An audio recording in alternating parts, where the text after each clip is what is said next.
ক্রমে প্রতিদিন যে টাকাটা দিচ্ছে অ্যামাউন্ট, এই অ্যামাউন্টটাকে আমরা লাস্টে নিয়ে 500 টাকা টোটাল বুঝাই দেব। এইভাবে ডে 1 করতে ডে যখন 10 পার হয়ে যাবে তখন আপনি লিখবেন টোটাল, এল এ যাবেন টোটাল, টি ও টি এ এল টোটাল দিছেন। এখন আপনার ডে 1 এ কত দিবেন?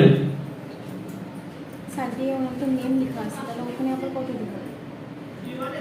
ডে 1 এ কত দেব? 10 টাকা না 5 টাকা? 10 টাকা দেন। যে 10 টাকা দেন।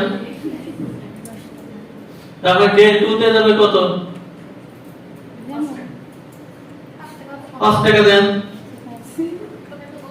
এইভাবে পর্যায়ক্রমে আমাকে টোটাল যে 500 টাকা বুঝাই দিবেন। জান আমি জানি না স্যার। টোটালে যে 500 টাকা আপনি টোটাল অ্যামাউন্ট যেটা ছিল সেটা আপনি 500 টাকা বুঝাই দিবেন। তাহলে কি হবে যে আপনি পর্যায়ক্রমে প্রতিদিন যে টাকাটা দিচ্ছেন সেটা 500 টাকার অ্যামাউন্টে চলে যাচ্ছে এবং আপনি দিতে থাকেন। যদি কম হয় তাহলে ভালো, মাইনাস করে দিবেন। যদি বেশি হয় তাহলে কি করবেন? উল্টো হয়ে গেল, বেশি হলে মাইনাস করবেন, কম হলে প্লাস করবেন। আপনার তো নিশ্চিন্তে আপনি ওখানে সূত্র বের হয়ে আসছে, তো টোটালে কত দিবেন? 10 টাকা করে 500 টাকা, তাহলে কত করে আসছে দিন? 50 টাকা করতে হবে প্রথম লাইন। আচ্ছা, তাহলে 50 টাকা করতেন। সব টাকা তাহলে 50 দিয়া লাগবে না? সবগুলো 50 টাকা তো দিতে হবে না, তো পর্যায়ক্রমে 500 টাকা বুঝাই দিবেন। যদি টোটাল 50 60 টাকা দেন, ওইগুলো ভাগ আপনি কত দিবেন? 40 দিলেন। এরপরে যদি 30 টাকা দেন, তার ঘরে কত হবে? এইভাবে 500 টাকা বুঝাই দিবেন। স্যার বলছি সবার তো 10 মানে 10 দিনের ইয়ে করা হয়েছে, তো ওখানে যদি সবাই 5 টাকা করে মানে প্রত্যেকদিন 5 টাকা করে দিই, 5 10 50 একবারে হয়ে গেল 500 টাকা। সেটাও তো হয়। আপনার একজনের 500 টাকা করে দেওয়া হয়েছে, একজনকে তো টোটাল 500 টাকা দেওয়া লাগবে, একজনকে। আচ্ছা তাই দেন, আমার টোটালে 500 টাকা বুঝাই দিতে হবে। স্যার 500 মনে হয় হয়নি। আচ্ছা কত হয়েছে আমরা এখন দেখি, টোটালে যান, টোটালে ক্লিক করেন, সূত্র দিবেন কি এবারে? এখানে তো একটু ঝামেলা, আমরা প্রথমে দেখেন তো নেম A1 লিখে ফেলেছি। এখন এই কথাটা বোঝেন যে এখন আমরা কি করব? B2 তাই না, সূত্র অনুযায়ী সমান সাম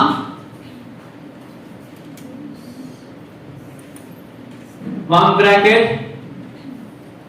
সংখ্যা আছে কিসে? B2 তে না, B2 তে B2 কেন B2 দিলাম বলেন? শুধুমাত্র নাম্বারিক কি আছে, নাম্বারিক কি আছে বলে আমরা B2 তে দেব। আমরা সারমেন তো যোগ করতে হয় না, তাই না? সারমেন কি যোগ হয়? তাহলে যত নাম্বার 10 15 20 এইগুলো যোগ হয়, সেক্ষেত্রে আমরা শুধু নাম্বারটাকে ফলো করব এবং কোন রোতে আছে কোন কলামে আছে, কোন রোতে আছে কোন কলামে আছে এটা ফলো করব। সো আমরা এখন B2 দিয়েছি plus C2 plus D2 plus E2 plus N2 পর্যায়ক্রমে সিরিয়াল অনুযায়ী চলে যাবে এবং এইরকম সবুজ দাগ হয়ে হইতে যাবে। ক্লিয়ার, বুঝতে পারছেন? এখন দেখেন সেই কঠিনটা সহজ হয়ে যাবে। প্লাস এটা শোনা দিস না। একটু টোটালি কি শোনা হচ্ছে না। তো বেশি মান দিয়েছে না? থেকে তাহলে এখন আমরা দেখেন যে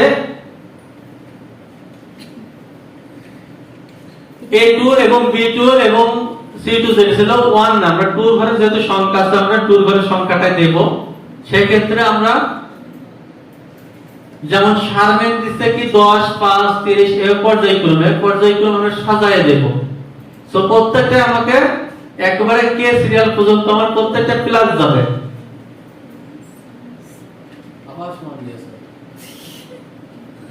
স্যার ওদের চাপ লেগে চলে যাচ্ছে। তাহলে এখানে আমার পর্যায়ক্রমে প্লাস, দেখেন এখানে প্রত্যেকটা কালার হয়ে গেছে। B1 এই যেটা আসলে ডে 1 ডে 2 ডে 3 দেখেন পর্যায়ক্রমে, আগে দেখেন তারপরে প্র্যাকটিস করেন। ডে 1 ডে 2 ডে 3 দেখেন পর্যায়ক্রমে আলাদা আলাদা কালার হয়ে যাচ্ছে। এর মূল কারণ হচ্ছে যে প্রত্যেকটা সূত্র এক সিরিয়ালে করছে। তো একটা যদি আমরা টোটাল করতে পারি তাহলে আমরা প্রত্যেকটারই টোটাল করতে পারবো। এখন যে পরে কে নিয়ে আসছে টোটাল শেষ, তাই না? কে পর্যন্ত ছিল, কে 10 পর্যন্ত। কে 10 কে আমরা ক্লোজ করব, কে 10 কে ক্লোজ করব। কে 10 কে যদি ক্লোজ করতে পারে, ক্লোজ করার পর আমরা এন্টার দেব। দেখেন 345, তাই না? তাহলে ওনার 500 টাকা পুঁজি নেই। আমাকে এখন বুঝাতে হবে মাঝখানে আপনি কিছু সংখ্যা চেঞ্জ করে দেন, বাড়ায় দেন। মাঝখান থেকে কিছু সংখ্যা আপনি বাড়ায় দেন, যেমন 5 আছে 50 দেন, এন্টার। কত হচ্ছে 390। 30 কে 40 দেন,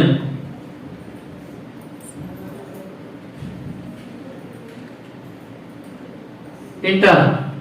400। এখন 100 টাকা এখানে বুঝাতে হবে। 10 কে আপনি 50 করে দেন প্রথমটা,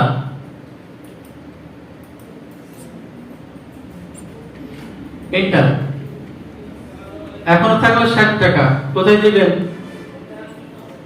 20 কে 30, 20 কে 40 করেন, এই 20 কে 40 দেন,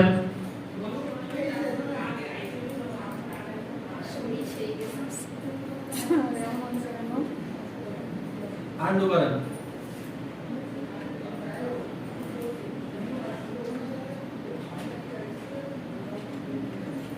এন্টার। টোটাল এখনো 20 বাকি আছে, তাহলে এখানে 40 কে 60 করে দেন একটা।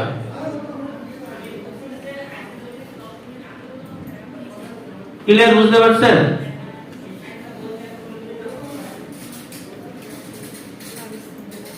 যে 40 কে আমরা